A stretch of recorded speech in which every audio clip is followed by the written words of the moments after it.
it's in the breaking we come unbound.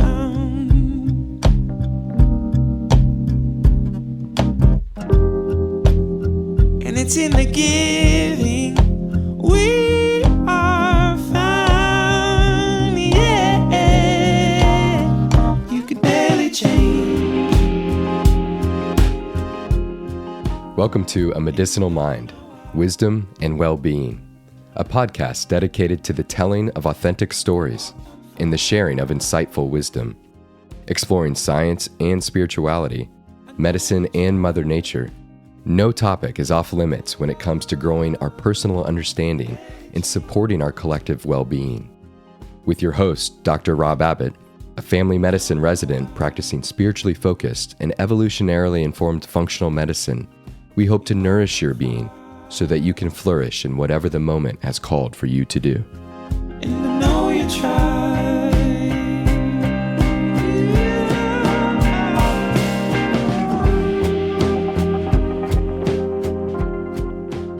In episode 22 of A Medicinal Mind, Wisdom and Wellbeing, I have an exploratory conversation with pioneering researcher, behavioral scientist, and sleep guru, Dan Pardi. Well, many of you listening to this may know Dan from his passion for studying and improving your sleep, utilizing an ancestral framework through the study of hunter-gatherer movement and sleep patterns. Perhaps you are unaware of his background in a wellness world that extends far beyond the bedsheets. Dan is the CEO of HumanOS.me, an investigator-initiated, sponsored research association, which leverages a novel behavioral model to promote health fluency, skill development, and lifestyle insights to help people master their health practice. He currently does research with the Zeitzer Lab in the Psychiatry and Behavioral Sciences Department at Stanford, and in the departments of Neurology and Endocrinology at Leiden University in the Netherlands, where he investigates how lifestyle factors, like sleep, influence decision-making, cognitive performance, and metabolism. Dan also works with naval special warfare to help the most elite fighters in the world maintain alertness and capable mental performance under challenging circumstances. I could go on about Dan's accolades and impressive resume, but the truth is, Dan's passions do not actually rest in the pocket of your jacket or on the shiny screen of your new electronic device. Dan's life work is deeply and profoundly rooted in his passion for discovering how exactly to help people live healthfully. In this podcast, as I alluded to in the beginning of the introduction, we shake things up from the standard story of sleep to uncover a little bit more behind the man just trying to get you that all the bit healthier.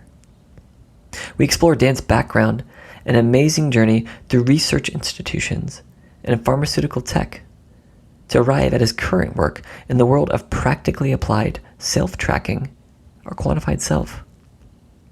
We start to ask and answer some of the big questions when it comes to applying health tracking devices or quantified self in the clinical context. What is quantified self or biohacking anyway? And what currently are the most common techniques for supporting positive behavior change? Does it start with doctors, health coaches, digital social support groups, or iPhone apps? We then dig into Dan's newest endeavor, the previously mentioned innovative program, HumanOS.me.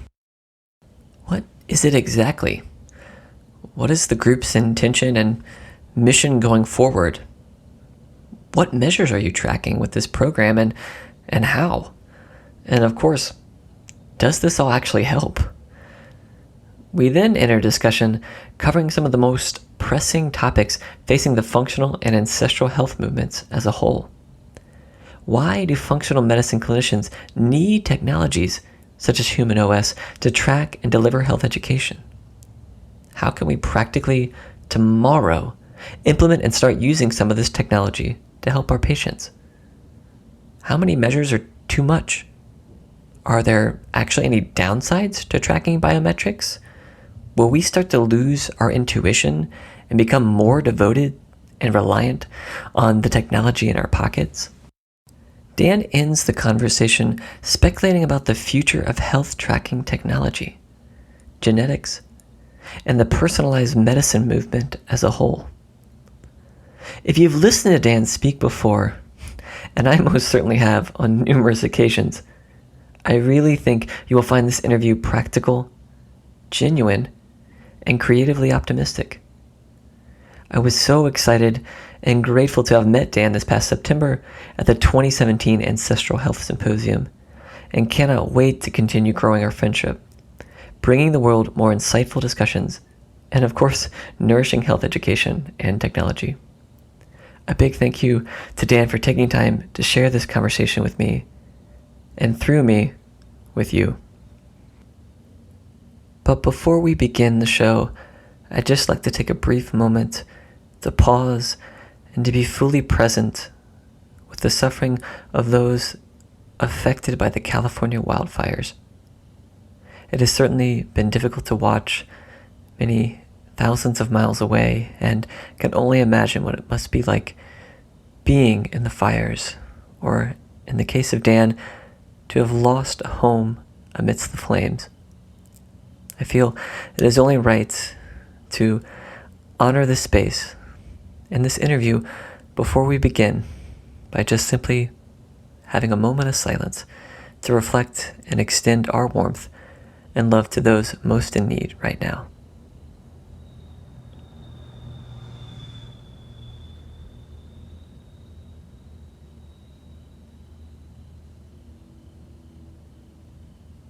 Thank you, and I hope you enjoy the show. Well, Dan, thank you for joining me on a podcast. Yeah, Rob, great to be here. Thank you for having me on. I'm still sitting here kind of in shock. One, that I'm recording a podcast. Two, that I have Dan Pardi on my show. And three, I guess, that I got to meet you just a few weeks ago in Seattle for the Ancestral Health Symposium. So just checking off some things on my life to-do list, perhaps. Well, it was great to meet you up in Seattle. I thought this year was great. Some really good presentations, and I got to know you right at the start of the event, because this year they had everybody who was delivering a poster presentation get up and speak, and I was really impressed with your overview of what you were going to be talking about, and as well as others that were contributing. And yeah, I'm glad that we got a chance to catch up more after. Yeah, it was a little daunting to have to start the whole show shebang. I mean, that's what you get, I guess, when things go alphabetically and your name just happens to start with A, with the second letter being B. So, I figured I had to do something memorable to get the party started, so to speak. I was nervous for everybody, and then I was nervous for myself afterwards, because I thought all of you knocked it out of the park. So I said, okay, I got to bring my A game. Well, I'm sure a lot of people listening to this in my audience and your audience probably familiar with your work, but would love for you to start with, perhaps what are you doing now, and maybe a little background of how in the world you got here. Yeah, sure. Well, my personal story is one where through an injury in high school, I was sort of forced to pay attention to my body at a young age to try to heal it so I could get back onto the playing field. That led to an interest in the science of the body and how it worked overall. I advanced in school. I pursued a master's in exercise physiology. And when I graduated from there, with that degree, I ended up doing research with Dr. Dean Ornish in his prostate cancer lifestyle trial. And we had over 180 prostate cancer patients come once a week to a 7-hour intervention where they did rotations and spoke with an exercise physiologist and a stress management counselor and a dietitian, and et cetera. And then at the end, we had a big group dinner. And it was a really valuable experience to me. I really appreciated how the protocol was trying to look at multiple things that can affect somebody's internal hormonal milieu that then could be affecting both our health and disease processes. And I was there for just about a year, and I left, and then I did some other things. I worked in bioinformatics. Eventually, I went to the pharmaceutical industry, where I ran the medical affairs department at Jazz Pharmaceuticals, overseeing research grants and scientific publications. And then I left there to pursue my Ph.D. So later in life, went back. And I also had this sort of itching interest to figure out a way to solve some what I consider to be key problems, which is, one, in a rigorous way, bridging the gap between the discovery of new knowledge that relates to health and the application of helping people benefit from that knowledge. So, of course, understanding how clinical trials work, and they're just very time-consuming.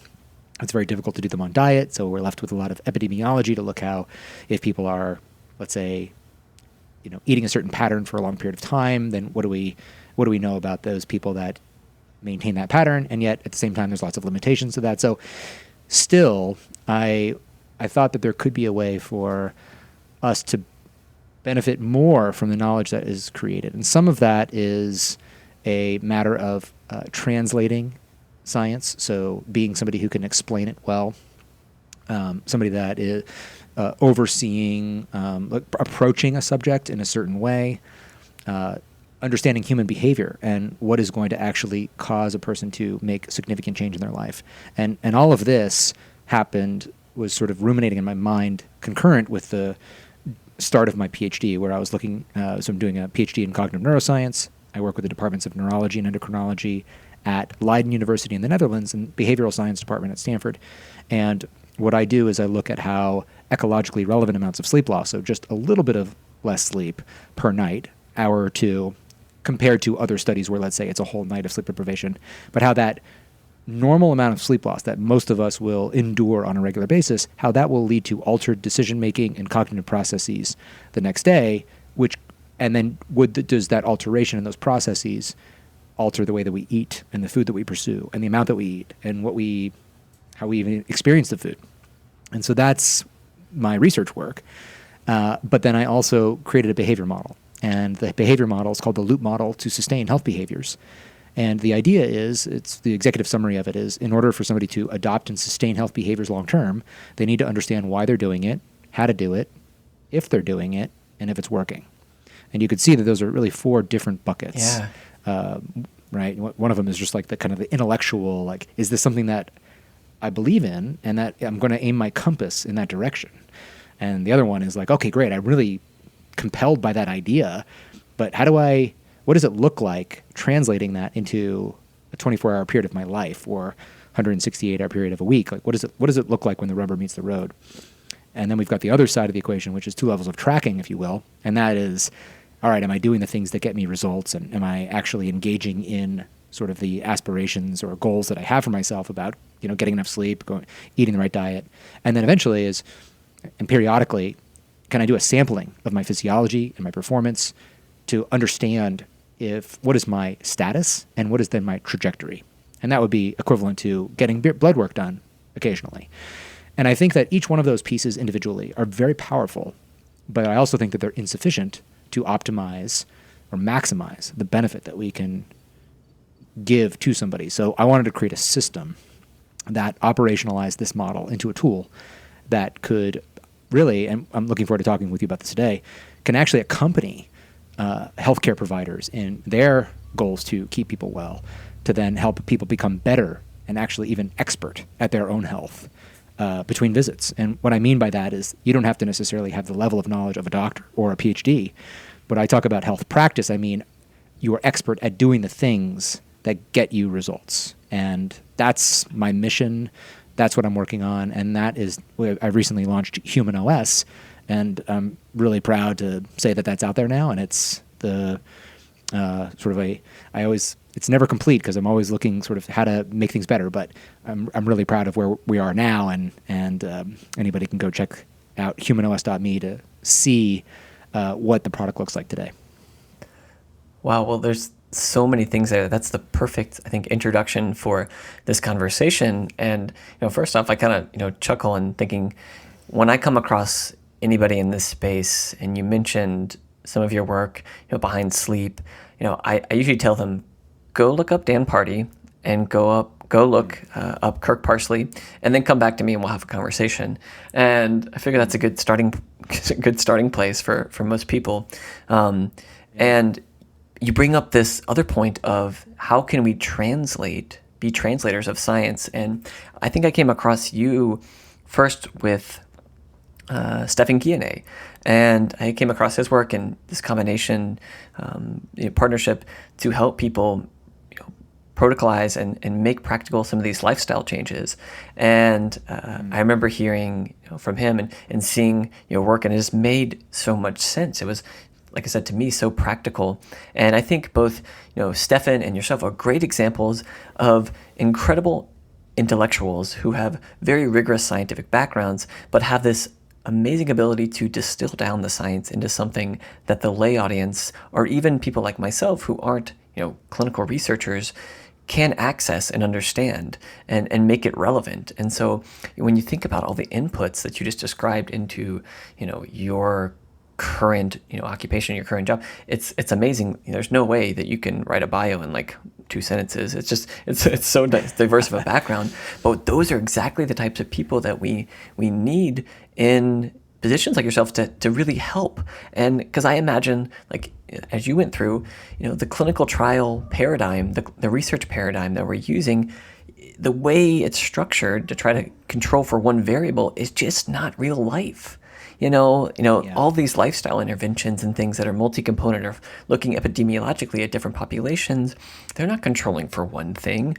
Or the way we study it, like you just said, why are we studying, sleep deprivation of 4 hours, 4 hours of sleep versus 1 to 2 hours over a chronic period of time. And so we're not studying things that are, relevant, or choosing not to study them because we can't control for them. And then we get data that we then try to apply and generalize to things that probably don't make sense. And your background and what you just described initially is, like I said, a perfect example of how we need to reframe our thinking.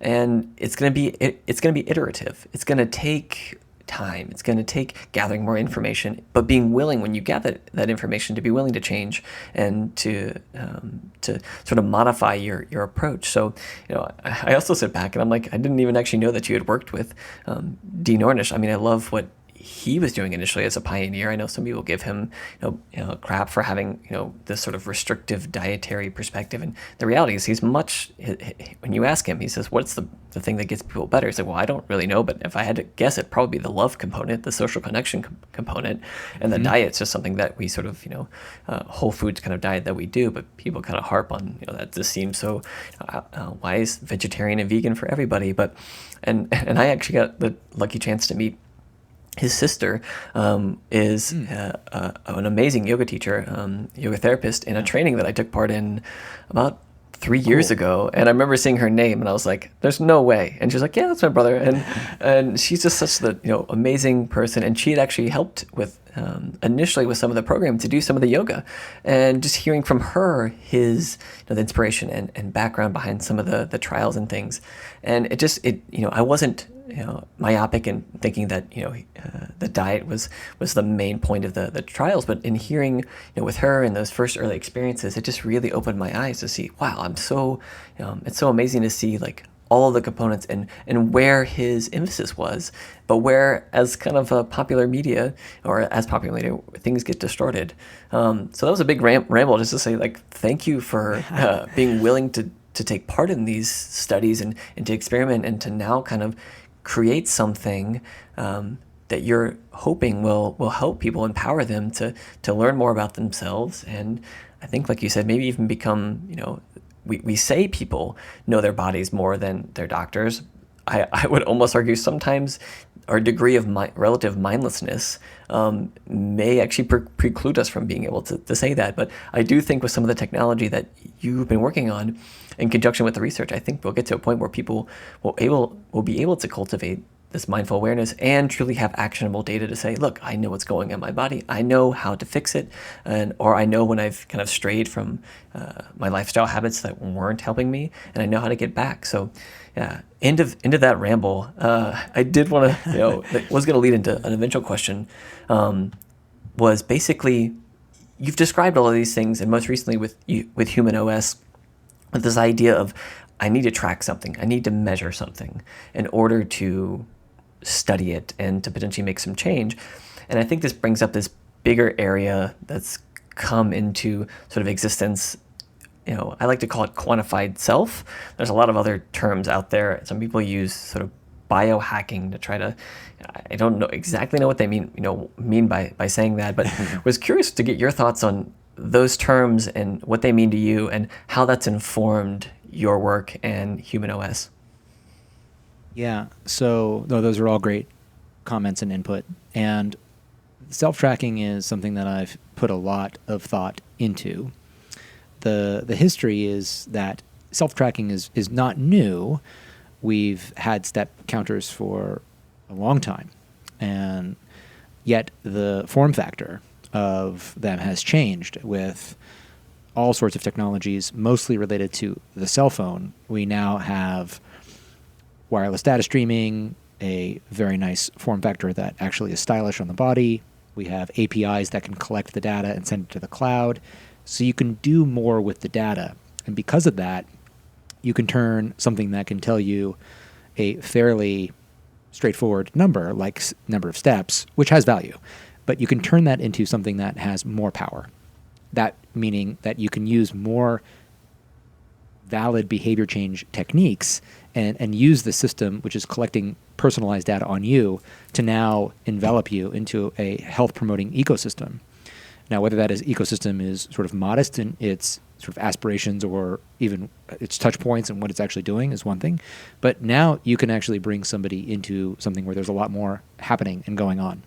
And I think that quantified self has gotten some criticism from people because they feel like, for example, a common criticism might be, well, look, this study that showed people that were actually tracking steps didn't lose any more weight. Oh yeah, like the Fitbit study or one of those. Yeah, exactly. Now, my question is, would you really expect it? If somebody just walked more steps, would you expect them to necessarily lose? Well, it depends on how many more steps they walked, right? So if they walked a far greater amount, that's one thing. There's also the licensing effect that can happen when you start to do any bit of exercise, where now you sort of feel like, well, I've earned these extra calories, and you change your eating behavior in a negative manner because you're exercising more. That can happen. That's well documented. There's been lots of studies around that showing sort of this actually overcompensatory eating behavior behind relative exercise, or I think just reframing and telling people this is activity versus this is exercise and changing people's behavior. So that, totally agree with you there. Yeah. So it's my point is in that giving people information is helpful but insufficient. Giving people daily programs is helpful but insufficient. Tracking, all of these things will be insufficient unless you can bring it together into a more cohesive system where people understand sort of the chain of causation or value for why you're doing something, how it fits into the other parts of your health practice. And that's why I feel really what we should all be trying to help people pursue is this personal health mastery, right? Because I like that. What we do see is people having dalliances with trends, right? And those trends might be partially effective, but they tend to underwhelm in terms of the efficacy or the results that they offer. And as a result, people will reject something that could be a valuable component to a more sufficient, overall system and say, well, I tried, it didn't work. And that can go for diet, and that can go for, tracking, and it can go for, again, any one of those components. And so that's why I like to sort of reverse engineer what is it that we really need. We know that, you have to ask that question. A lot of things will affect our health. And some people will definitely over-index in one activity. So they'll just try to exercise their way into health, and they'll sleep poorly and eat poorly. And we see the examples of that all the time. And then we see examples of every combination of that, eating well but not exercising, and not, right? And so that you need to address. Sometimes people will ask, well, what is the most important thing? Is exercise more important than sleep, or vice versa? And the way that I like to think about it is, if you have a three-legged stool, what leg is most important, right? All of them are necessary in order to support you sitting on that stool and for that stool to be functional optimally. And so that's a good heuristic to think about our health, that there's a lot of environmental and behavioral factors that will influence the proper functioning of our body systems. And the cool thing is that if you can put yourself in the right frame of mind, and you have an understanding of how to design your own environment, and you have ways to stay engaged with the knowledge that you know, you have ways to learn new information in a manner that is that is taught to you by people that are credible and that understand how to analyze the science well. And then you have, again, that sort of personal insight into how am I doing and is it working? Then to me, that felt like it was a very comprehensive approach. And I said nothing really about social. And I think that actually really does matter. It's another modifier of a person's experience. And so for some people, it can be a very important one. But my ultimate goal for people is to be independent, to not depend on social factors, to be able to, you run because you love running and you appreciate its value and it's a part of your identity. And so even under the most inclement conditions of weather and it's dark and raining, you're going to go out and run. And you're not doing it for an external reward or to post a photo on Instagram or whatever. You're doing it because it's a part of who you are. And when you can achieve that state, when somebody can, then you find that you are much more durable. That behavior is much more durable in the person's life. And having, again, dalliances by doing a 12-week program or things like that is not a bad way to get people started. But the idea of sort of over-outsourcing to a coach and over-outsourcing to your fitness tracker or whatever you feel, even your doctor, like it's their responsibility. You can see patterns where people will engage in a behavior for a while, but then they'll fall off the cliff. And so what I just have a vision about, if you look at the people that tend to do the behaviors well, what are the characteristics of those people? And then how can we help more people transform in that domain and category into people that actually do the behavior as a part of their life? It's a big challenge, and it's fun, and it's a huge puzzle, and there's so many, intervening factors. And actually, if you wanted to even take the null hypothesis of that, you could say, all right, well, that sounds complex, but, is there one keystone hallmark behavior? Like, if you just run, you're actually going to, you're not doing everything, but it's a very simple, direction. It's not clouded by the complexity of everything else. And you just let people laser focus in. And as a result, they're probably going to be getting, environment exposure by going and running outside. They're going to do a lot to generate their body. It may not be perfect, but so I'm always sort of thinking about sort of juxtapositioning like alternatives to my own thinking about what is optimal to what is most practical as well. And what's the best interventional impact that you can get, which means that one idea might be even better, but if only a fraction of people can do it, the other one might actually yield more benefit to a group of people because a lot more people can actually do it and therefore are going to get some benefit versus none. So yeah, it's like I said, I think it's a lifelong puzzle because humans are complex and science is evolving. But overall, my sort of thesis is that if you can help somebody learn something well, then they have a tool or a skill that they can capitalize on and exploit for the rest of their life. And so if you learn something the right way, then that knowledge can guide your behavior. Whether or not you do it's one thing, but it can guide your behavior to, help you be healthy for the rest of your time. And that's pretty exciting. So I think knowledge does matter, but it all matters at the end of the day.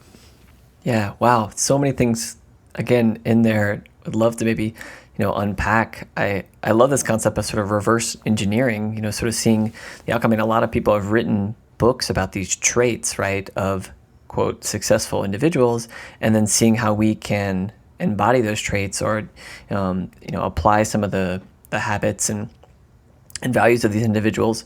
And so I find that that's definitely one way to come up with a program, an app to help people is sort of do that kind of reverse engineering. It's interesting when you contrast that to retrospective analyses in medicine, and sometimes there or just research in general, they're not always treated with the same degree of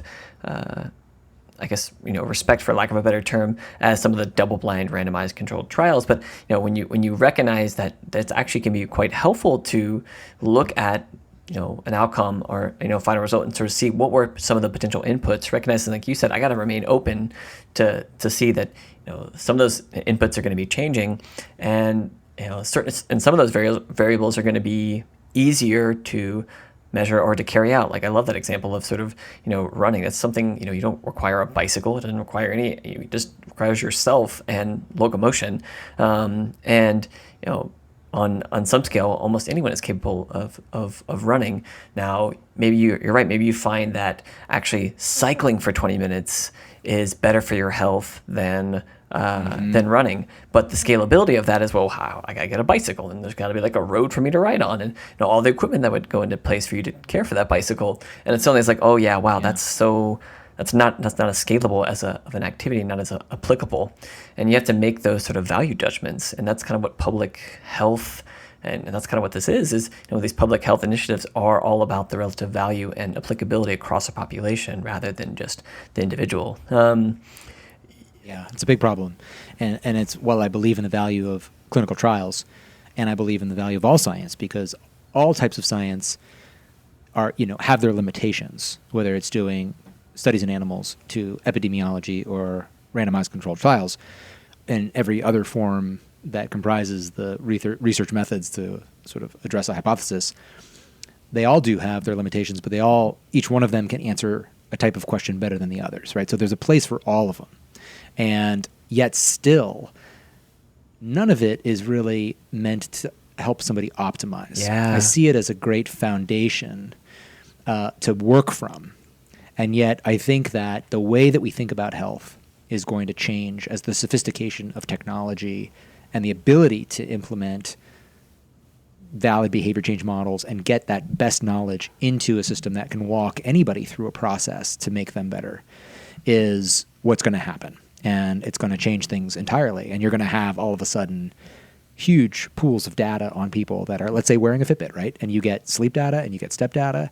And now all of a sudden you can make all sorts of associations by looking at using big data and analyzing it. And you might be able to identify questions that no clinical trial or research study could, right? I mean, you might have to use similar statistical techniques to identify things, but you just, the impracticality of thinking about orchestrating a, clinical trial that enrolls hundreds of thousands of people, it's impossible. So it's cool. We're basically pushing the boundaries of a new type of data collection. And that was going to, I think, yield things a lot quicker for us that will help us give somebody a template that says, given what we know about people like you that have used X, Y, and Z, like this is a good path. If you get 7,900 steps a day, then that actually is a really good level for you. And I'm just making that number up. Yeah. That's a great level for you to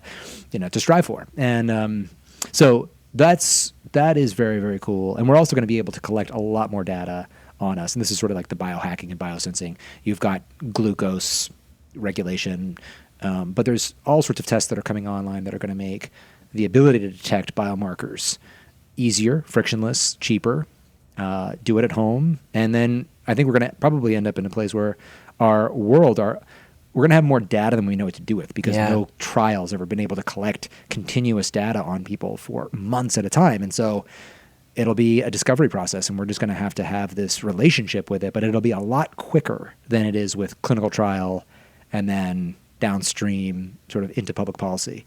And that's exciting because it means we're going to be able to help people more and faster. Yeah. I sit here and when I think about big data, I think the way I conceptualize it is we are acquiring information and even answers to questions that we can't really yet ask, or we can't even really think about to apply. But that shouldn't stop us from acquiring the data and perhaps reallocating some of the resources from a government level, from a higher level, on what types of research that we're doing. And I mean, it doesn't take a rocket science to see like these partnerships with Google, Facebook, these big companies who are able to collect this massive amount of data. It's obvious that that's going to be sort of the direction. And I'm hopeful to try to keep my mind open and be able to consume some of that. But I think so. I'm just started my family medicine residency, new doctor, and you would say on paper, well, yes, you've grown up in an age of technology. You, of course, should know how to use all sorts of technology. And I think we kind of falsely assume anyone my age, anyone your age is completely up to date with everything out there.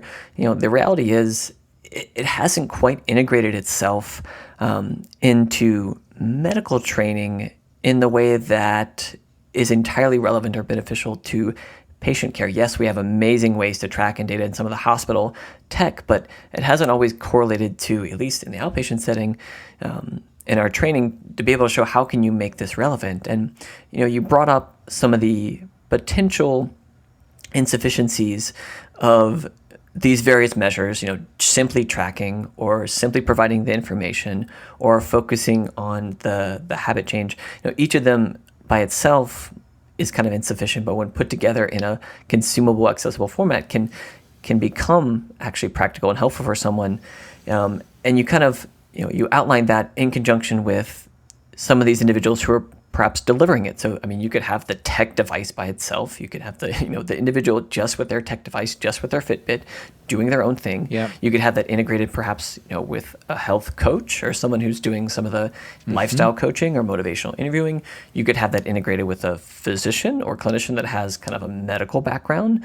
Or you could simply have that integrated with some kind of social media platform, some support group, or with the company itself that made the technology. There's so many avenues that you could potentially seek to get support with regards to this, we'll say quantified self-information. And was kind of curious to get your assessment, somewhat of a state of the union in all of these areas where we're at. I'll just say for myself, I feel relatively incapable of being able to do anything with regards to taking some of this data from my patients and making it practical based on my current situation and training. Now I'm hoping to, when I get on my own, to be able to integrate these things and make it relevant. And so I can only imagine what other people in this space and medicine can feel, but was curious to get your opinion, like I said, it's kind of a state of the union of these various areas of where this quantified data is becoming applicable and where perhaps it's going to be the most relevant and helpful for the individual themselves. Yeah, so I'll take a slight step back from that, and I think that there's a couple of big trends and movements, and one of them has been around for a while, and that is biotechnology and biomedicine. So trying to figure out ways to intervene in human physiology to then either, mostly it is usually to treat a condition once it has occurred. We won't see this anytime soon, but we're sort of discovering that people that are, like, for example, put on metformin tend to have the disease processes halted and they live longer. And so we're going to see more of these as private companies that are looking for compounds that can actually affect our quote-unquote health, or basically how the body functions so that disease is prevented. And that's one area of work that continues to go on. A lot of investment goes in there, and there's sort of there's obviously clear value there, but there's also the tacit belief that people cannot change themselves, and we're gonna run into these issues, and therefore we just need to be able to address them as best we can once they occur. The expenditures in healthcare are astronomical, $3.3 million per year. A lot of it is very little of it goes towards prevention.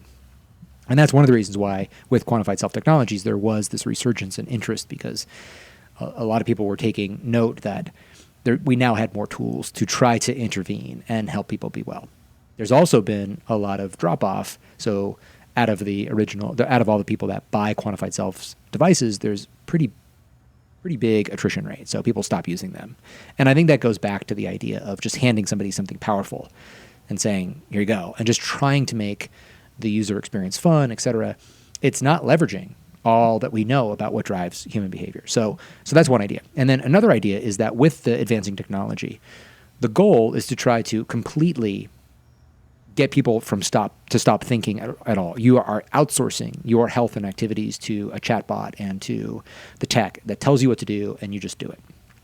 The other idea is then to empower people to become more effective agents at their own health and to use the technology that is available. And, each one of these has their issues, right? People could get misinformed.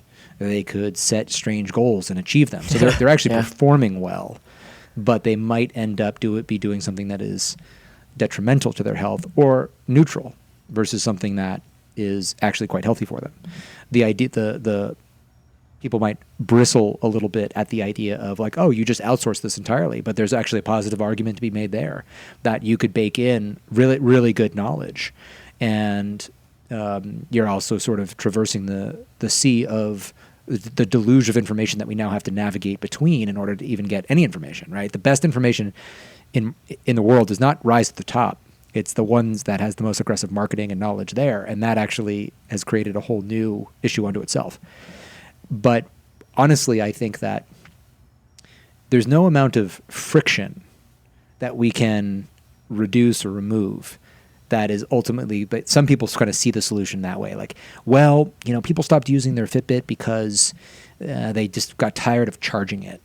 And to me, what that tells me is that the individual didn't fully appreciate the value and wasn't walked through a process that helped them think of this as a cancer tracker. I don't think we have any problem charging our phones.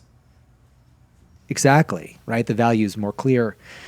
And if you think of, let's say, a step counter as a bad exercise tracker or it's sort of useless, then it's just friction. It doesn't matter how much it is. It's just friction. You're going to maybe wear it.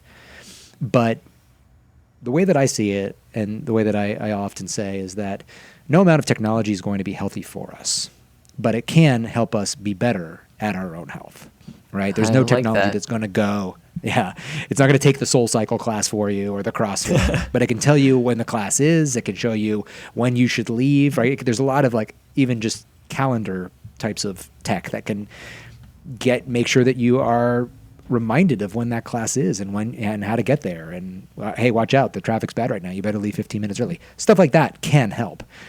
But excuse me, what I think is that if you harness the power of self-efficacy, which you put somebody in a better position to then say, how can I benefit? I'm going to be the one. It's radical ownership of the responsibility of, okay, it's not that I am going to reject other sources of help in my world, like a doctor or like my trackers, but I'm the one that's at the seat of this, and I need to make it work. I need to be able to go to my doctor and be able to do what they tell me and to take my medication, right? I have to have, medication adherence, just giving one example. Mm-hmm. If I'm wearing a tracker and it says 7,000 steps and that's 4:00 in the afternoon, all right, well then it's upon me to then get more steps into my day so I reach 10,000 in the day.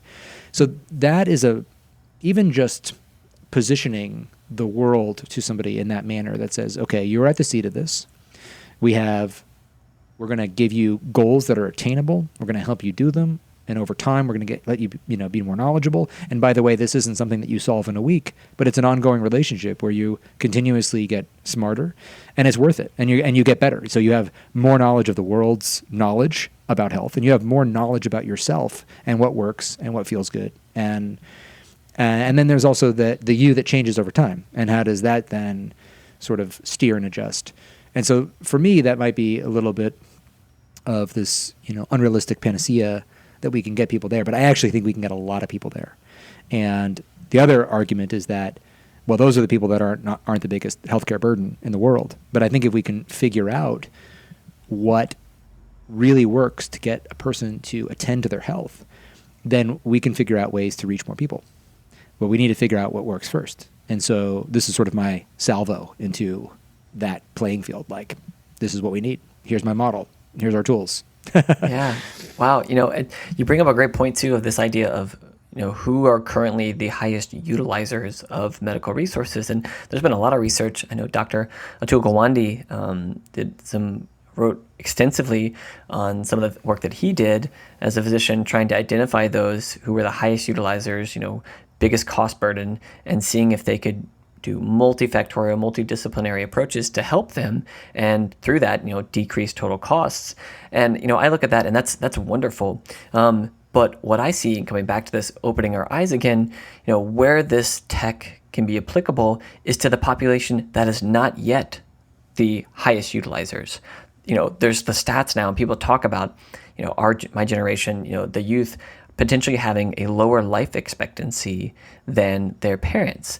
And they currently aren't yet that highest utilizing group, but you would guess, given that information and that trajectory, that they may inevitably be in that group one day. And so we need to intervene now, potentially, with some of these technologies to be truly preventative, to modify habits so that people don't become the highest utilizers. So I kind of, on one hand, I agree. Like, is it going to be difficult to apply some of these technologies to some of the people in that highest 5-10% right now as we are? Potentially. There's other things that, sort of multifactorially that they might be able to help them, but maybe we need to ingrain this into other generations that are not yet that highest category to prevent that from happening, and seeing that as just as valuable. I'm sitting here too thinking, we've been talking somewhat specifically about some of the things that we can measure and these different areas of lifestyle, but would love to maybe get in now into, human OS and specifically the work that you have been doing in terms of the nitty-gritty details of what exactly have you chosen to measure for people to track, and how are you making that practical for them? Yeah. So as much as I talk about and appreciate the value of tracking, I am also not one that feels that the solution is to be self-monitoring as many variables as possible. And I'll give you a scenario, an early failure in the quantified self space, and that one that offered a great amount of value to learn from was the product Zeo. Zeo was a company that created a wearable headband that was a unipolar lead that measured brainwaves, and so theoretically was a good sleep tracker, and it gave you close to PSG, polysomnography, which is clinical sleep monitoring, like data.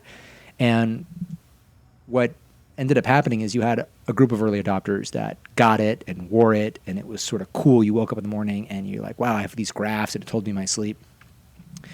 Great attrition though, right? Because me telling you about things that happened last night that aren't really actionable, or is it good or bad? Like, I had this much slow wave sleep and this much WASO, or wake time after sleep onset. If none of that, if you don't know what to do with that information over time, it'll stop calling you to go look at it and attend to it. Additionally, the more that you focus somebody's attention on things that are not actionable, you're distracting them and diluting their attention from the things that are. And so I think a lot of value can be gained from monitoring things that are boring. And actually, I call them the mundane but meaningful. The things that we know they're important. It's not that I need to be convinced, but in the process of everyday life, I am either forgetting to do it, or something else is calling me or getting in the way. And to make that more salient and relevant and urgent and fun and rewarding, then that is key. So what do we track? For now, we track for activity. We track your level of physical activity overall. And I created a score. The score is, the idea is that over a 7-day period, you want to maintain a score at or above 100%. What does that 100% mean? It means that you're meeting the Department of Health and Human Services weekly exercise recommendations. Now, that is a level, or that recommendations are put out every 7 years or 8 years. A task force will convene. It'll review the literature. These are top of their field exercise physiologists, and they will review the literature and say, what is the literature telling us about the type and mode of physical activity that we need? So for me, I consider that the standard. It's like 10,000 steps a day. So try to be at that level. But you also can then set personal goals. So if that feels like a lot, you can set your goal to be less than that and try to work your way up to the standard.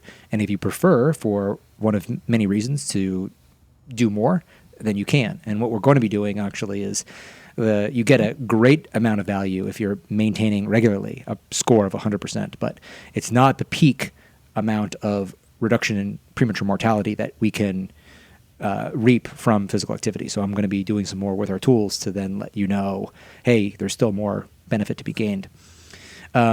So that's basically overall physical activity. But there's also just daily steps. And that's an easy one. So while there's a weekly exercise goal, which basically just rotates on a 7-day basis, right?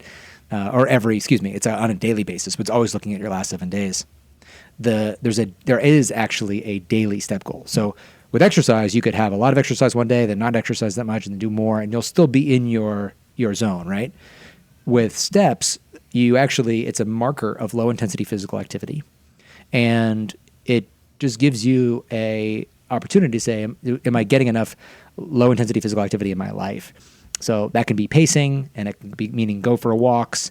And so I like to actually give people information about both of those, and I see them as independent things to attend to. And then you also could look at sedentary behavior specifically. So even though you're walking a lot and you're getting enough physical activity, are you also sitting for long periods of time? And that's an independent issue that we try to address, or that could be addressed, although we're not doing something specific towards that at the moment.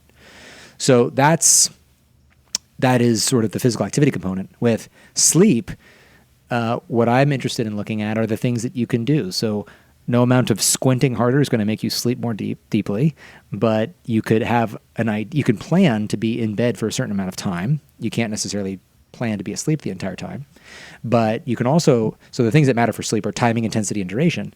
And so if you give yourself an adequate amount of time to get the sleep you need, it's not a guarantee that you will, but you're more likely to get 8 hours of sleep if you're in bed for 8 hours than you are for 6. And then also the timing, which we know is very important. And so that's an element of our sleep. We give some graphs about that, but it's all stuff that you could basically just monitor daily, like little reminders. You've got your goal and you work towards them. And then there's weight, and weight is very simple. So, depending on how it's captured, you weigh yourself at the gym, and evidence around monitoring aspects of whether it's weight or daily steps can show that if you use it correctly, it can help you with your goals. And what we're going to be adding soon is a fasting tracker. And that's going to help you understand what your daily eating window looks like. And there's some very interesting evidence now about how if, let's say, for example, you eat very late at night and then again very early in the morning, that actually might be problematic than if you were to eat earlier and then not eat necessarily right when you wake up. And so there's lots of really cool stuff coming out about that. And that is even independent from doing longer fasts periodically. So that's some things that we're tracking. And it's simple, right? It's simple. Some people want a lot more. And if you really drill down with them why they want it, it's more about it's hard to answer, right? It's hard to answer, but it's sort of like cool at first. Like, wow, I get all this info about me. And until it can be more actionable and something that can direct and help you live in a pattern that's healthy, then I'm going to keep it lean and keep you focused on things that help. No, I love the lean nature of it, and I can't remember who told me this. It may have even have been you at the conference, but coming across how many things can you measure at once and still kind of have engagement and relevance for the patient. And I think the idea of 2 to 3, picking sort of 2 to 3 things, whether that's a broader category or something more specific, you start going more than that, then you start to dilute the picture. And then I think, like you mentioned before, you start to lose the value of why am I tracking this? And so I like the idea of the activity and having sort of, even within there, these ideas of exercise versus movement. I think Katie Bowman's done a really wonderful job of pushing that message of recognizing the difference between movement and a variety of movements and the exercise. And I like the idea of having a daily movement goal and seeing the steps, then independently seeing over a greater sort of period, that sort of waterfall, adding in each day to get a week. You see, overall that activity over a greater period of time, or your exercise, and being able to set individual goals. And then now I think we're becoming to appreciate some of the studies showing that the length of sedentary time, independent of activity itself, is showing to have some decreased or higher mortality risk. So I'm glad that you guys are thinking about integrating that. And with the sleep, I know on some of my paperwork when I'm starting people on I call them their wellness plans, I I try to do exactly what you just said. It's like, all right, let's write down on this piece of paper when you're going to go to bed. What is your goal sleep duration? So then you know when. So I have like that column. I have a second column of when you need to be in bed by, and then I have a third one which is technology, like lights out or blackout for technology, and sort of gauging the time they need to be completely off tech or on some kind of modified, tech, whether that's using, orange glasses, f.lux or something. And you give that to people and they're like, oh, yeah, okay, now I really need, like, that makes sense. I need to be in bed by this time. I need to be by then. And I can't guarantee that I'm going to get the best sleep or that I'm not going to have issues, but that's at least setting me up to be successful. And so I'm really glad that that's what you're focusing on, with the app. And then I love this interest it's intriguing to me too, of this idea of these fasting windows. I think like you had said, there's some really interesting data now on these intermittent fasting periods and, benefits across a whole variety of spectrums, aging, metabolic, neurologic conditions, and being able to track those periods, because you'd think on paper, you're like, of course I should remember the last time I ate and I can calculate that period and know. But, that's, once again, it's, maybe this is a task that could be done by a device and still give you the relevant data that you want, and then allow you to inform your decision of when you're going to eat your next meal or what the quality of your next meal should be. So really like that integration. And perhaps, I would love for you to share, so what kind of, I've used the word app, but what's the format of how is this data presented, and how are people actually tracking this? Are they physically going in and logging in numbers, or is there like a device integrated with this? And how is it actually working for people? Yeah, so we are integrated with about 40 different services, from Fitbit, Garmin, Polar, TomTom, Strava, on and on. And our saying is, if there's a device or app that you want to use, great, and let's let you integrate that into Human OS. I see Human OS as a health ecosystem, and what we want to do is be able to adjust and adapt to the evolving technology that's out there and show people how basically to get the most value from that.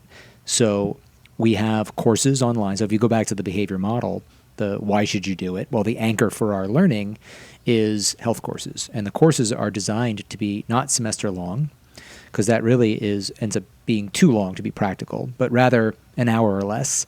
But podcasts are out there and they're great. So my objective was, how do we beat podcasts, and in terms of the value of it? Now, if you think about, let's say, reading a book or hearing something, you're going to remember a fraction of it, and then let's say a month later you're going to remember less, and eventually you're going to remember a few sound bites. But what I'm interested in doing is saying, okay, obviously everything that we talk about in the podcast is not something that needs to be remembered, but it might be enough to be more persuasive that this is about at least what's understood on a topic. And then from there, what are the key learning objectives? And then how can we facilitate those through the technology over time, so that 7 months later, you're getting reminded of things that you've already learned, but that's keeping it top of mind. It's keeping your memory of the knowledge better. And I have a saying of fresh, familiar, and fluent, right? So we're really interested in fresh information because it's novel and it's new. It's sort of exciting. And you see sort of this drop-off when something is familiar, where you're like, I've heard that before, so it's not that interesting. But in that familiar category, people tend to not know it well enough to be able to talk about it. And for me, that is a place where we want to drive that people have the ability to actually discuss something, because that means you're going to be much better at exploiting the knowledge for your own benefit. And so what we're trying to do is promote fluency around key learning objectives. So you believe that the knowledge that we're communicating is strong. And so all of our courses are peer reviewed, which is another thing I should say. So they're usually done by people that have peer reviewed publications in a field, and then it's reviewed by an academic, for example. So Dr. David Katz of Yale, and the president of the American College of Lifestyle Medicine, he was the reviewer of our Mediterranean diet course. And so that should give you a level of confidence that in the world of stuff that's out there, this is actually a good source of that information, and a way to help you really learn it better than other mechanisms that are out there. So then the second part of that model, though, right, is then how do you do it? Well, a good example then is that we worked with chefs to make traditional Mediterranean diet recipes. And then those are emailed to you every day. So the recipe of the day, not yet, but soon. But if you go to your dashboard, then you see a new recipe every day. And so it's different than buying a book, right? The book, you buy it, it's pretty, it's set on a shelf. This, it's a new one out of what you have is you're getting reminded of what's there. And there's also some pretty cool tools where you can modify, for instance, the serving sizes. So if you're cooking for 1 or 10, then it's going to help you plan that meal a little bit better. And we're going to do some other cool stuff, which I won't mention yet, but I'm always thinking, how do we make sort of the value here even better, even greater? And now we don't do a lot of food tracking, although people can. So you can use one of the apps that we integrate with, like Fitbit, for example, to track your food. But I'm always looking at the most durable, like what's most durable, and is tracking your food actually the best way to encourage the best eating pattern? So there's some value to be had, but it is onerous, and yet some people do it. And so we don't do a lot of food tracking right yet. I mean, you can do it on a different service, and then that data will pull into Human OS. But that's sort of where we stand with the food. And then eventually what's going to come online is that last piece, which is then is it working? And so we're going to be integrating blood work and doing other things where we have data and information on you. And there's so many ways to look at your health, whether it's a calculation of BMI, which is simple enough, to something like real age, right? So there's all sorts of models that say, okay, well, if we have this bit of information, we can give somebody an estimate of their health. And the more information that we have on people, the more robust the models are that we can use to give people increasingly precise information about their status.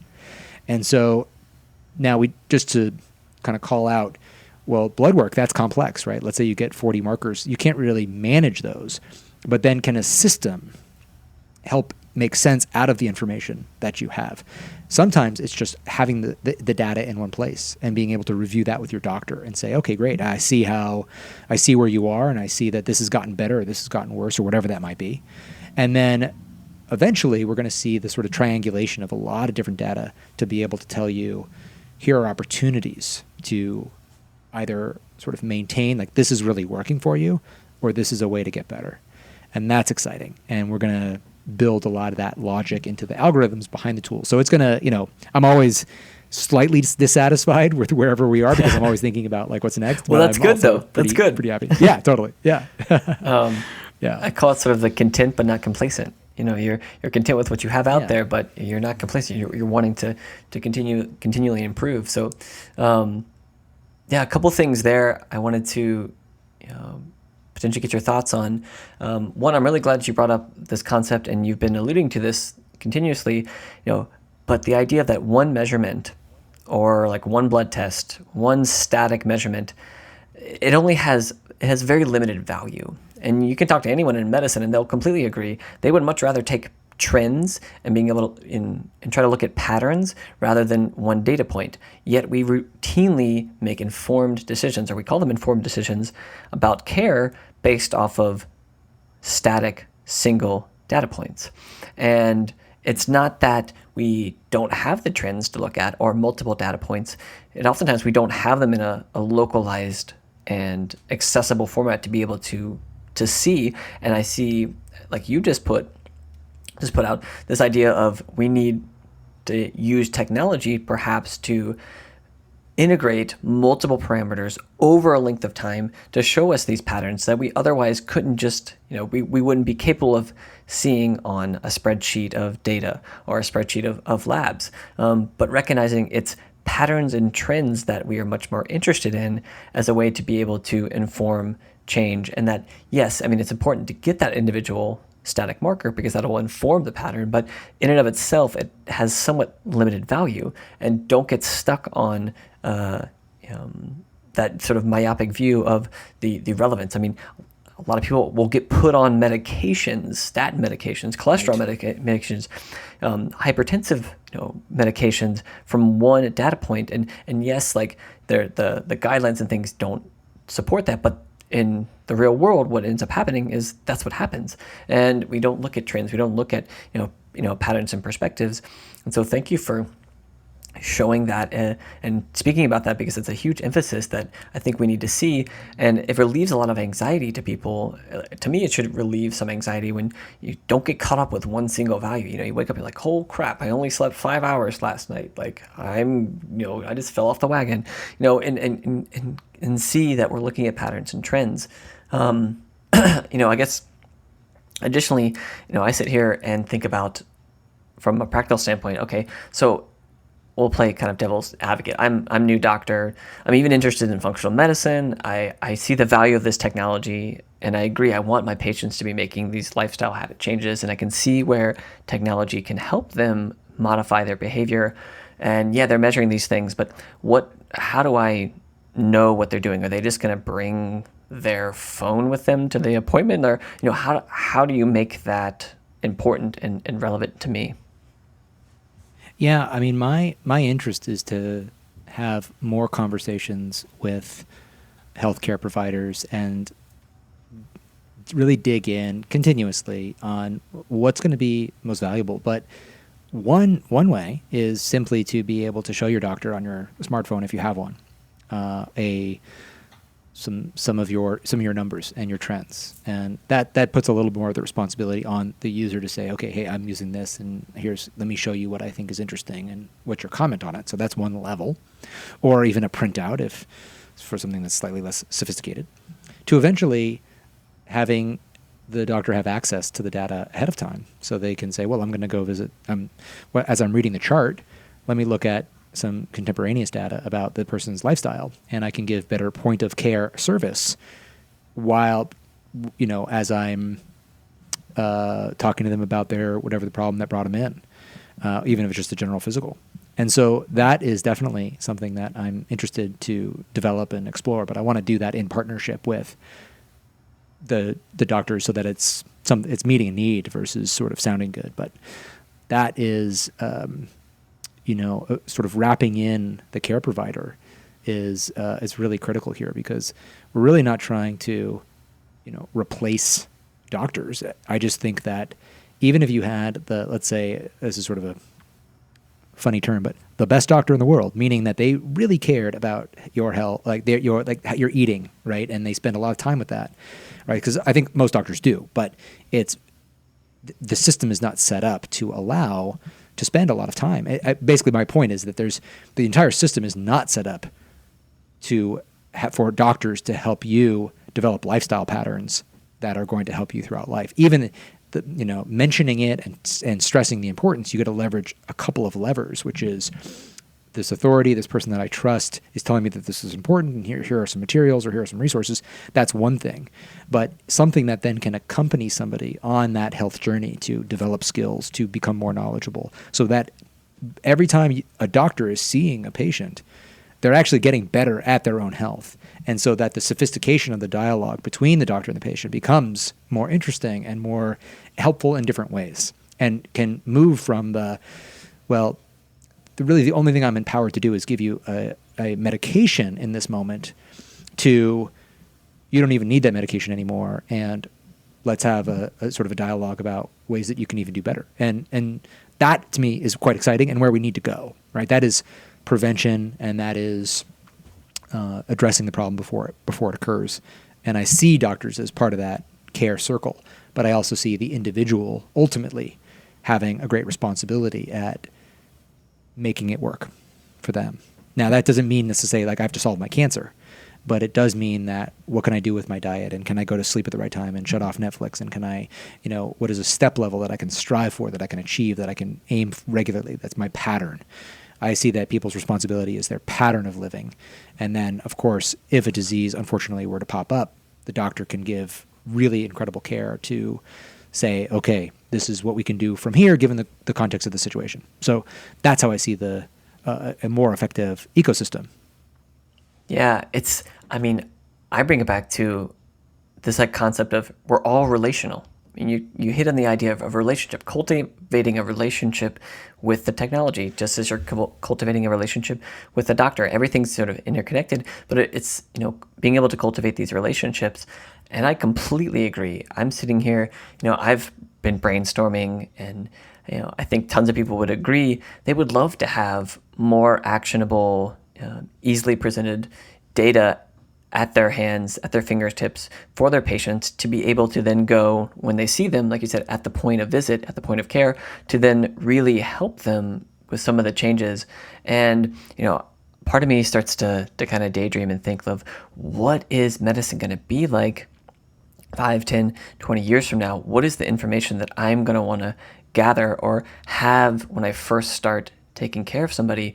And some of the things that I've started to ponder, I do believe genetic testing and our analysis of the relevance of some of the genetic variations is going to get to a point where it's going to become nearly routine, and you're going to have that raw data, and you're going to have various platforms to interpret that. You're basically going to have a report that the physician can have and look and see what are your relative susceptibilities sort of physiologically, whether it's related to detoxification, oxidative stress, glutathione, there's certain methylation defects, and having a picture of potentially what could be weaknesses in this individual.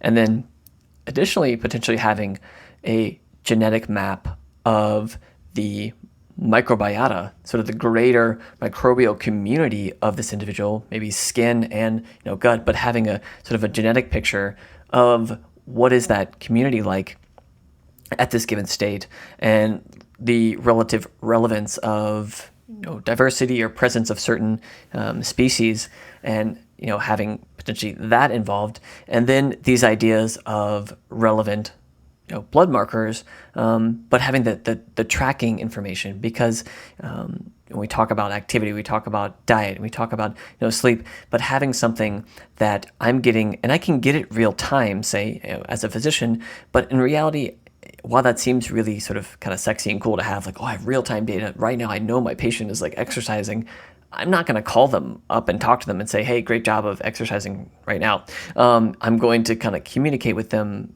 at different time points and at the point of care.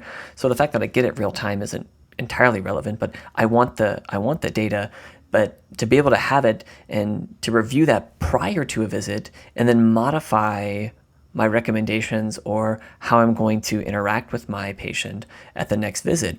And people want to bring in things to their doctor to show that they're doing quote unquote a good job with their diet, or making these lifestyle changes, and simply coming in to say I've been eating better, but then you look at the scale, and if you're trying to lose weight, it hasn't changed, or these things, and people start to, I think, sometimes feel that the doctor maybe doesn't believe them or that they're doing something wrong, and they're looking for measurable parameters to show that they're doing what they feel empowered and what they should be doing. And so I think everyone would agree that we want to have that that data, and we want to have that before the visit to be able to help people, because I think that's kind of a secondary missing piece of how we can get greater patient engagement, is if we can show them, they give us the data, we say, great, wonderful, like you're doing wonderfully, and we get that reciprocation, then they're going to be much more likely to continue doing that. If we don't really have any direct evidence of what they're doing, and they feel doubt, secondarily, that we don't believe them, or there's not investment for whatever reason, then things can start to wane. And it was a little bit of a ramble, but I see this, like I said, in medicine as we go forward, there's going to be some radical changes. There's already been radical changes, but I think we're going to get to a point where we're going to get very discrete, actionable data. And for me, when I think about workflows, you brought this up too, of I shouldn't measure things that aren't really relevant, or this, I forget who said it, but kind of a famous quote of, we shouldn't become efficient at doing things that shouldn't have been done in the first place. And why are we measuring things that at the end don't necessarily mean anything? And so I realized that the checklist of things that I make, so I might track things, but certain checklists that I make are the things that I don't intuitively do every day. I'm not going to make a checklist of the things that are easy for me to do. And this is something that gets applied into medicine. We have these sort of metrics and things that we're supposed to meet, and they're great, but they're not things that I'm missing or forgetting to do. Checklists should on one hand be something that I might not just come up with off the top of my head. And I need those reminders. And I think that's what you were talking about, of what are some of the things that we might need to measure are values that kind of fall into that category, into that spectrum. And so was curious with all of that to kind of sort of lead in further, where do you see some of those metrics in conjunction with the lifestyle metrics we've been talking about? Where do you see all of that going in the next 5, 10, 15 years? Do you think a bubble will burst, or do you think this is going to be more widely adopted across a population level and within medicine? I think that we're going to be disappointed for a while about what these new technologies and insights can really offer us. And it's sort of frustrating to say that, because I, of course, I'm excited for these technologies to reach a point where they're really meaningful, but so much about life is not determined in a monogenic fashion where it's just one gene that is determining an outcome. Now, there are certain diseases, but so much of life is polygenic in that you might have a disease, sort of a gene that is predisposing you to a higher risk of diabetes, but you might also have ones that are mitigating that risk. And then you also have your methylation, and you've got your transcriptome, and you've got your microbiome. And so my point is not that this stuff can't give us insight, but that rather blood work is limited, but it's still very valuable.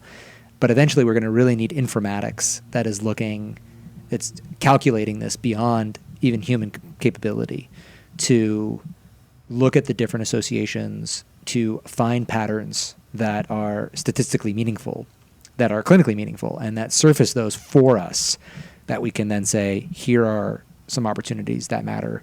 But yes, I mean, I'm interested in technologies that will find and reveal your patterns of living, stuff that gives you greater insight into who you are and your body and who you are even now, right? And that can be multiple different things. Stuff that tells you about your ability to perform mental and physically. So that's all part of that fourth part of the model. Is it working? Which is sort of a limited way to say it, but it works in sort of its description of the model. But I think that we'll have an S-curve related to the value, where there's a lot of disappointment and yet some very valuable things that happen. And I also feel that with a lot of these technologies, the offer of personalization and precision medicine, so tailored to you, is going to be very appealing. And much of the value that will be able to be captured there is simply by feeling that you have something that's more personal versus something that's more general. And yet, will it yield diets that are prescribed, that are much different for you? I'm still dubious. I'm hopeful, but I'm dubious about how much it's going to be able to create stuff that is really personal. Although I just interviewed somebody who, it's not published on my podcast yet, Humanist Radio, but it's the FADS gene, the FADS gene, so fatty acid desaturase. And it's talking about people that have certain alleles or variants of that gene and how they have the ability to convert short chain omega fatty acids into longer chain ones that the body can actually use. And so it really actually can determine who's going to be better, who's going to do well on a paleo type of a diet, and who's going to actually do better on a plant-based diet. Because in one scenario, you could be essentially if you're eating a lot of plants in a paleo diet, you could be basically creating too much omega-3s and omega-6, which will not put you in an optimal state. Conversely, if you are now eating a vegetable diet, then, if you're eating meat, then it's sort of like it was like a switch where you're either doing better on one versus doing better on the other, not it just sort of expanded the range of diets that you can thrive with. And that was an interesting part of that discussion. So you can, look for that coming out in the future. Alon Keenan is the guest. But so I know that there's value there. The point is that I was a part of the bioinformatics and genetics revolution 1.0. And our company raised $175 million. And we were essentially products ahead of the marketplace because we were trying to help sequence the human genome for the first time, and then also create ways for researchers to dive in and find druggable targets that would help with their drug discovery process. And yet still, it was just very difficult to work with that information. And I think we're seeing a resurgence now with next generation sequencers that are basically making the cost of getting large amounts of data sequenced for less money, whether that is your microbiome or whether that is your own genome. But still, I think it is going to be the informatics that layer on top of that are able to mine that data and use machine learning to then unveil interesting findings, and then also interesting findings about you specifically. So what are patterns that you see in populations, and then what is your pattern, and what sort of pattern does that fit into? So it has a lot to do with the resolution of the data. It has a lot to do with the ability to mash up that data with other things that matter, like the genes you have and your methylation of those genes. And then finally, we're going to sort of increasingly, as our ability to mine these huge pools of data increases, we'll probably see a fairly exponential rise and in the value that we can glean from it. And yet still, we're still going to have a human behavior problem or challenge or issue, which is, here's your diet, but there's a lot of really palatable food out there, and you already know exercise is good for you, but you have a job that means you're more sedentary. So that's not to be dire, because I think that we see more standing desks, right? We see people wearing Fitbits. There's so much good that's happening. And sometimes the fact that the volume of people that are not capitalizing on this distracts us from the fact that many people have also benefited from the tech that's out there. But the fact is, we've got a lot of people that are benefiting, and we need it. And so I want to see, more stuff come on. But that's sort of my cautiously optimistic view. And the timing of it all is going to be very hard to predict. And it could come faster than I'm even expecting, depending on the speed of... It's oftentimes about cost. Can you get the cost of diagnostics down? And then can you have really the processing speed and algorithms to be able to mine that and run machine learning and AI on it to then be able to sort of crunch that data in a timely manner to give you something that's going to, that ends up being a really nice user experience that you're like, oh, cool, this is easy. I get it. This is what I should do. It'll happen. Yeah. It's going to take some time.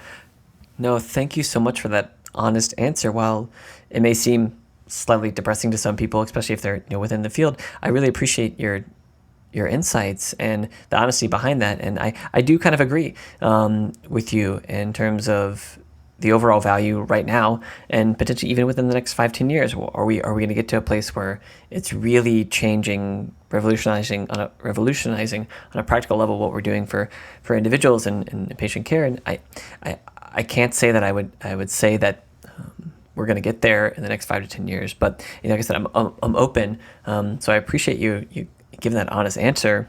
Perhaps I do want to honor your time. You've already given me so much time for this conversation, and I've really, really appreciated everything you've shared, and would want to perhaps close this, given the maybe slightly depressing nature of that last answer, with perhaps a story or a testimonial of an individual. And you've talked about your own life a little bit in engaging kind of in this tech sphere and quantified self, but perhaps you could share a story or testimonial behind someone who has used Human OS or has used one of your programs and has changed their life and in any way. So I was curious. I leave that open to you if you wish to share.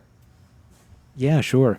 Well, one thing I'll say, just to make one last comment, is that there might be people that are listening that are basically generating value from some genetic work now for some populations. And so some people and populations will clearly value and can clearly value now. But it's more about sort of the more mainstream, bigger, the bigger issues that are affecting our health. And so, like I said, I am cautiously optimistic, and I probably the best way to say it is I'm optimistic that the value that this will yield, and I'm uncertain about the time. So that's sort of how I would say it. Not that it's going to always be a flop. It won't be. It'll be valuable. And for a personal story, one that just pops to mind is I've had a lot of, it actually drives me. So when I get an email of somebody sharing how let's say they've tried a bunch of things and this is the only thing that's really worked for them, or I'm addicted to coming back to the site every day and it really helps me and it's a part of my health practice, like using the tools is a part of how that helps them be healthy. Like that's just basically hearing what I hear is somebody saying back to me what I've kind of designed the tool for. So that makes me feel really good whenever you like get a signal that you're actually, what you've done is working. And, one person that comes to mind is my friend John he lost hundreds of pounds and, oh my goodness. And to be able to do that, those are always sort of the before and afters that are so visible. There's such a visible difference, and not all improvement yields such a visible distinction, right? Some things you can't really see at all, but you'll see them later. But because of that does come to mind. But, with him, he was, it's still a challenge because then he gained the weight back, and it's really all about how well he can do the things that get him results. And yet he's got a job, which is the reality of the modern world is sometimes, he'll stay up really late and he'll get into a pattern where his circadian rhythms get off and he travels. And so he can do well in those moments, but then when he softens in those moments, then things will reverse in terms of improvement. And that is quite, that it's actually a good example of both a success and a failure. Because you see, and success, and then a failure, and a success, and actually that's maybe one of the most important points is that sounds like failure life. is a part of the it's right. Failure is a part of the success process, right? So you have to, if you can use every opportunity where hey, this worked, and then darn, I'm now back to a place where I'm unhappy with, but what happened, right?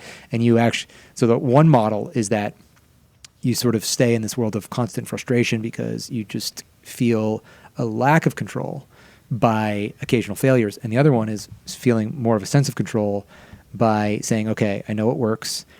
I know what I can do. I know sort of what happened. And every time I fail, I get better at knowing how to maintain the level that I know works for me. I like that. And so I like that. Yeah.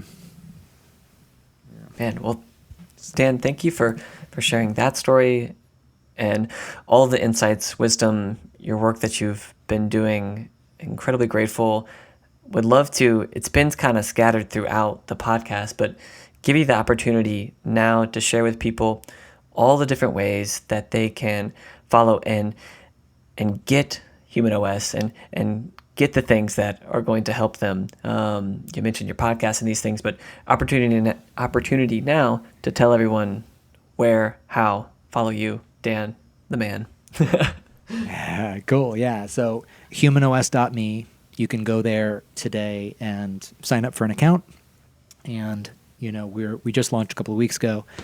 And if you can believe it, in the middle of our launch, I lost contact with my entire tech team because they're in Florida in the direct path of Irma. So I actually haven't even announced our launch yet. I know, which I didn't even really stress about. I was more focused on the fact that the product is where it is today, and I'm excited about that. But you can go there today and go check it out and sign an account and learn the tools. Now, I need to build more tutorials that show people how to use things. There's some stuff that's really powerful and useful, but is not super clear until you get a little onboarding. And so I'm working on that stuff at the moment.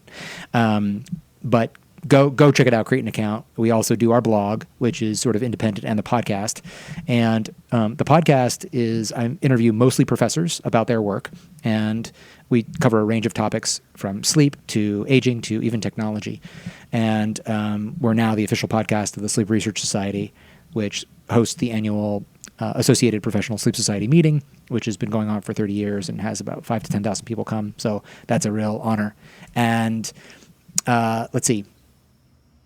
Yeah, so then there's Twitter, so humanos_me, and Facebook, and even YouTube, and Instagram, and all the social media channels, which, makes me feel scattered sometimes. But mostly go to humanos.me, and that's where the bulk of your value is going to come from. Wonderful. Well, everyone, please really sincerely check out Dan's work, and if you just Google him, you'll probably come up with hundreds of podcasts as well. He is so well spoken, has so many great ideas. We didn't really get into some of the nitty gritty behind some of those some of the specifics of Dan's work. One, because it's already been done way better in other podcasts. I know just recently you had a great show with Rhonda Patrick. So if you're listening to this, maybe go check that out to hear some great information. Both of you guys, wonderful educators, wonderful scientists. So please check out some of this work and give this a shot. Maybe you find it doesn't work for you, or maybe you find that this is exactly what you need to jumpstart some of those changes. So, Dan, thank you for spending this time, and I'm already looking forward to next year at Ancestral Health to spend time with you again, and hopefully we'll find a period of time in between, but because a year is a long time. So, thank you, and until next time, be well, my friend. Thank you for having me on, Rob. Thank you for doing what you do to get out good information that helps people. It was an honor to be here, and I'm happy to come back on before the next AHS and see you again next year as well. So thanks, my friend. I think we're going to have you back on because, it's such a new space with Human OS, and you have so much else to offer. I think I'll take you up on that. So. Oh, good. Good. I hope you do. All right. Well, have a good one. Thanks, Rob. Thank you for your presence and willingness to receive a new narrative, a passionate perspective, and perhaps a deeper sense of connection with our collective purpose. Please share this podcast with any and all that you believe will benefit from its intention to relieve one's doing and engage one's being. Please share your comments about the conversation on our podcast page and leave a review in iTunes so that the voices in this space can spread to all ears ready to receive it. Music credit goes to Dillingham for their song Vessel. Remain open, stay curious, and forever be love. You walked on fire, and I know you tried.